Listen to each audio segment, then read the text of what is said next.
شروع کرتا ہوں اللہ کے نام سے جو بڑا مہربان نہایت رحم کرنے والا ہے۔ السلام علیکم دوستو، welcome on S G A stories. Umar bin Abdulaziz نے اپنے ایک قاصد کو شاہ روم کے پاس کسی کام سے بھیجا۔ قاصد پیغام پہنچانے کے بعد محل سے نکلا اور ٹہلنے لگا۔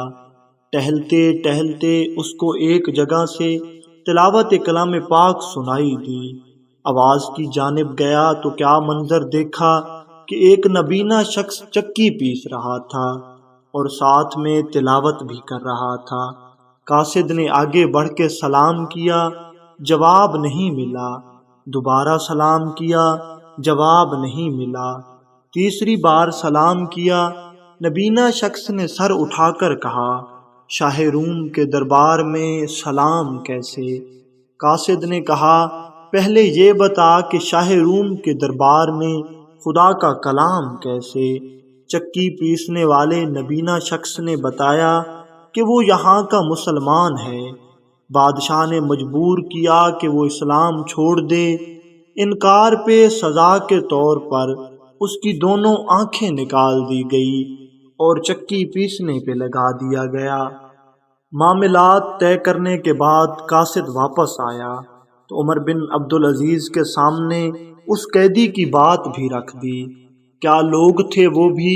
عمر بن عبدالعزیز نے کوئی مذمتی بیان جاری نہیں کیا، 5 یا 10 منٹ کی خاموشی اختیار کرنے کا حکم نہیں دیا، اجلاس نہیں بلایا، بلکہ کاغذ قلم لیا اور یہ تحریر شاہ روم کو لکھ کر بھیج دی۔ اے شاہ روم، میں نے سنا ہے کہ تیرے پاس ایک مسلمان قید ہے اور تو اس پہ ظلم روا رکھتا ہے۔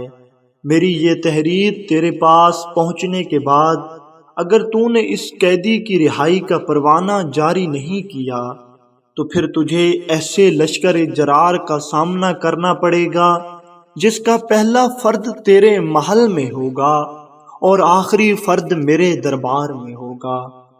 جب شاہ روم کے پاس یہ خط پہنچا تو اس نے مسلمانوں کی ہیبت اور جاہ و جلال دیکھا اور اس نے اس قیدی کو آزاد کر دیا۔ یہ تھے اس وقت کے مسلمان جو ایک غریب کی مدد کے لیے یہ نہیں سوچتے تھے کہ دنیا کیا کہے گی، بلکہ وہ اسی وقت مدد کے لیے تیار ہو جاتے تھے۔